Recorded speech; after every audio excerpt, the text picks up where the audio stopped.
께서 질의해 주시기 바랍니다. 박충건 위원님 질의하십시오. 네, 국민의힘 박충건입니다. 허성권, 이영풍 참고인님께 질의드리겠습니다. 두 분께서는 발언대로 나오시거나 혹은 마이크를 받아주시기 바랍니다. 진미위라는 불법 감사기구를 통해서 KBS에서 일어난 여러 불법 행위들에 대해서 좀 여쭤보고자 합니다. 2017년이죠. 문재인 정부는 100대 국정과제 중에서 적폐청산을 1호 국정과제로 추진했습니다. 이에 우리나라 주요 방송사들에서 정말 흡사, 인민위원회를 방불케 하는 각종 이름의 불법 감사기구들이 일제히 만들어졌습니다. KBS에는 진실과 미래위원회, MBC에는 정상화위원회, 연합뉴스에는 혁신위원회, YTN에는 미래발전위원회 같은 이런 불법 조직들입니다. 허성권 참고인님, 지난해에 KBS 노동조합이죠. 여기 지금 참고인님께서 위원장으로 계신 것으로 알고 있는데, 맞습니다. 예, 여기서 진미위 흑서라는 것을 발간하셨더라고요. 네, 그렇습니다. 이게 어떤 내용인지 좀 짧게 말씀 부탁드리겠습니다. 진미위 설립과 활동 당시 엄청난 피해가 있었습니다. 아까 전에 말씀드렸던 폭력적 린치부터 시작해서 각종 피해가 양산되었고, 아까 전에 말씀드렸지만 정신적인 피해가 엄청났습니다. 그런 부분에 대한 기록과 부당함들을 일일이 다 기록한 그런 책입니다. 정말 많은 불법 행위들이 자행되고 많은 분들이 피해를 본 것으로 알고 있는데, 제가 알기로는 KBS에 별도의 감사기구가 있음에도 불구하고 왜 이렇게 진미위라는 이런 이상한 조직이 만들어졌는지 이 경위도 한번 설명해 주시겠습니까? 감사기구를 통해서 할 수가 없었기 때문에 불법 괴뢰단체를 만든 것으로 알고 있고요. 또 행위 자체도 불법이었고 거기에 책임진 모 의원 같은 경우는 정치권으로 진출했고 갖가지 정치적으로 이용한 것 같습니다. 알겠습니다. 이영풍 참고인님께 질의드리겠습니다. 당시 신사업기획부장으로 계셨던 것을 알고 있는데 진미위 조사 받으신 적이 있습니까? 한번 오라고 했는데요. 네. 제가 출석을 거부했습니다. 거부하신 이유는 뭡니까? 그 불법이잖아요. 불법이라서 이제 응하지 않으셨고, 참고인님. 진미위 조사로 기자들 17명이 부당 징계를 받았다고 하는데 어떤 명분이었는지 말씀해 주시겠습니까? KBS에 기자협회가 있는데요. 이 사실상 민노총 언론노조 이중대라는 비판을 받고 있습니다. 그래서 이 기자협회가 이렇게 편향적으로 운영이 되면 안 된다. 그래서 뜻 있는 기자들끼리 일종의 연명서를 썼거든요. 저도 거기에 네. 이름을 올렸습니다. 네. 거기에 문제를 삼은 그 당시 보도국장이죠. 그분에게는 처음 해임 처분이 내려졌고, 또 그 외에 또 프로그램 관련해서 이명박 박근혜 정부 때 프로그램의 문제점을 다 찾는다고 하면서 일일이 불러서 조사를 했죠. 이게 제가 보니까 세월호 참사 보도, 사드 배치 이런 것들을 불공정하게 보도했다 이런 내용도 있는 것 같더라고요. 이게 공공감사에 관한 법률에 따르면은 직원의 신분에 중대한 불이익을 초래할 수 있는 그런 징계 관련 조사는 경영진으로부터 독립된 감사기구가 수행해야 한다라고 명시되어 있습니다. 결국 이 진미위라는 이 조직은 공공감사법과 방송법도 준수하지 않는 위법한 조직입니다. 그리고 KBS 구성원들의 동의도 받지 않았더라고요. 그렇기 때문에 진미위를 주도했던 양승동 전 사장이 근로기준법 위반 혐의로 대법원에서 유죄 판결을 받게 된 것이 아니겠습니까? 이영풍 참고인님. 네. 대법원 판결로 사실상 진미위의 불법성이 이제 확인이 됐습니다. 이에 대해서 진미위의 어떤 징계 철회나 혹은 공식 사과 이런 것들이 있었습니까? 없었습니다. 지금 그 진미위에 가담했던 21대죠. 전 국회 때 정필모 전 KBS 부사장 출신 민주당 국회의원으로 선출이 되었고, 그 외의 사람들은 그 이외에 사장으로 간다든지 계열사 사장으로 간다든지 해서 다 영전을 했습니다. 정말 이 말씀하신 대로 KBS 언론노조가 이제 KBS를 장악하고 나서 진미위를 내세워서 이제 칼질을 해댄 이후로 정말 KBS가 직원들 안에 불신과 증오 이런 것들이 팽배해졌다고 알고 있는데, 정말 선배 기자가 취재를 지시하면 후배 기자가 취재를 거부하고 최소한의 신뢰조차 무너졌다라는 얘기가 조직 내부로부터 나오고 있고, 이 KBS라는 조직을 이렇게 만들어 놓고 정작 말씀하신 대로 책임 있는 진미위 간부들은 소위 영전을 했다고 하지 않습니까?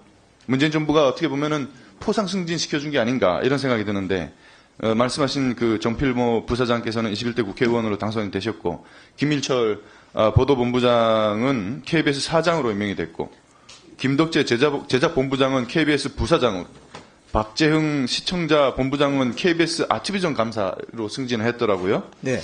예, 허성근 참고인님. 네네. 이 KBS 구성원의 한 사람으로서 이거 어떻게 보십니까? 이런 일들. 되게 희한한 일도 있습니다. 민노총 노조 위원장 출신이 보도국장을 세 번이나 합니다. 세 분이 번갈아 가면서 세습을 한 거죠. 그리고 이제 희한한 일들이 일어납니다. 민노총 간첩단 사건이 발각돼가지고 검찰에 이렇게 밝혀졌을 때 9시 뉴스는 보도를 하지 않습니다. 그리고 울릉도 쪽으로 북한 미사일이 날아오고 있는데 그 부분에 대해서도 늑장 방송을 해가지고 100분이나 늦게, 이러니까 국민들이 뭐 어떻게 KBS를 신뢰하겠습니까? 그런 부분이 자행되어 왔습니다. 정말 심각한 것 같습니다. 이게 우리나라 안보에 관한 이슈에 있어서까지 그렇게 편파적인 방송을 진행하고, 그러니까 2018년에 위임맞이 한영 단장이라고 하는 김수근이라고 하는 사람까지 불러서 오늘 밤에 김조동이라는 프로그램에 불러가지고 정말 김정은, 북한 정권을 찬양하는 그런 말들을 여과없이 방송하고 그런 일들이 일어나지 않겠습니까? 그렇습니다. 이영부 참고인님. 예. 진미로부터 징계받은 직원들은 어떻게 됐습니까? 제가 알기로는 일부 정신과 치료도 받고 있다고 하던데 이게 사실입니까? 진미위 그 흑서책에 나오는데 이제 신원이 비공개된 직원이 있어요. 여성 직원인데 네. 그분은 정신과 병원에서 진단서를 받아서 아주 후유증을 호소한다는 이야기를 제가 들은 바 있고요. 다른 분들 다 뭐 한직으로 다 쫓겨났죠 뭐.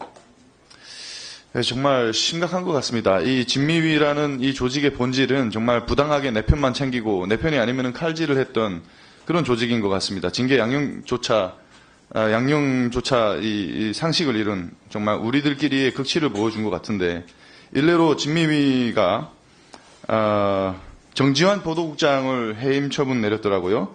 아까 보니까 2016년 총선을 앞두고 나서 KBS 기자협의회의 편향성에 대해서 반대하는 성명서를 주도했다. 이런 것이 주요 이유가 돼가지고 보복을 한 것 같은데, 또 보면은 늦은 밤 후배 여기자를 룸사롱으로 불러가지고 블라우스에 돈을 꽂아주고 외국인 코디네이터에게 폭언하고 성희롱한 직원들은 솜방망이 처분하고 여기 대해서 쓴소리한 직원은 하루아침에 직장에서 쫓아내기도 했다고 합니다.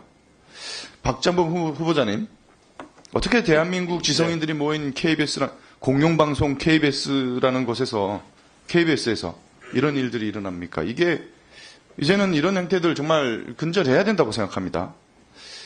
심지어 앞서 말씀드린 정지한 보도국장의 경우에는 징계 사유 중에 하나가 국정농단 관련 보도도 있습니다. 어제 청문회에서 그 후보자님께서도 이제 국정농단 관련 보도를 무마했다라고 공세를 받으셨는데, 2016년 10월에 처음으로 태블릿 PC 보도가 있지 않았습니까? 그 이후에 KBS가 12월까지 이 관련 단독 보도 몇 건이나 했는지 알고 계십니까? 지금 기억나지는 않습니다. 제가 알기로는 35건입니다. 결코 작은 양이 아닙니다. 많이 보도했고요. 무마를 할 수가 없습니다. 그리고 언론 보도의 대원칙은 신속성보다는 정확성이 우선이지 않겠습니까? 이런 대원칙이 깨지니까 김만백 신앙님 호의 인터뷰를 팩트체크 없이 보도하는 그런 참사가 벌어지는 것 아니겠습니까? 종합해보겠습니다. 두 분 참고인 들어가셔도 되고요. 후보자님, 진미위 적폐 청산으로 정말 KBS가 갈갈이 찍히고 피폐해진 것 같습니다. KBS의 내부 화합과 조직 안정화를 이뤄내야 되는데, 이걸 위해서는 진미위가 저질렀던 이런 불법 행위들 분명하게 정리하고 가야 된다고 생각합니다. 그래서 후보자께서 사장에 임명이 되신다면은 이 일들에 대해서 진상을 철저히 규명하고 그 과정에서 불법을 행한 사람들이 있다면은 엄격히 징계하고 재발하지 않도록 정말 대책을 세워야 될 거라 생각합니다. 예, 이런 부분에 대해서 계획이 있으신지 혹은 후보자님의 의견을 한 말씀 부탁드리겠습니다. 네, 이 감사 업무는 사장과 독립된 업무이기 때문에 제가 직접적으로 언급하기는 어려운 위치입니다. 하지만 이 감사가 또 이 법에 따라 진행될 걸로 예상이 됩니다. 알겠습니다.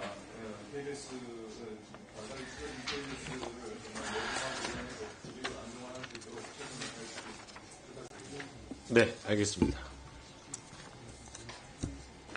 김우영 위원님 질의하십시오.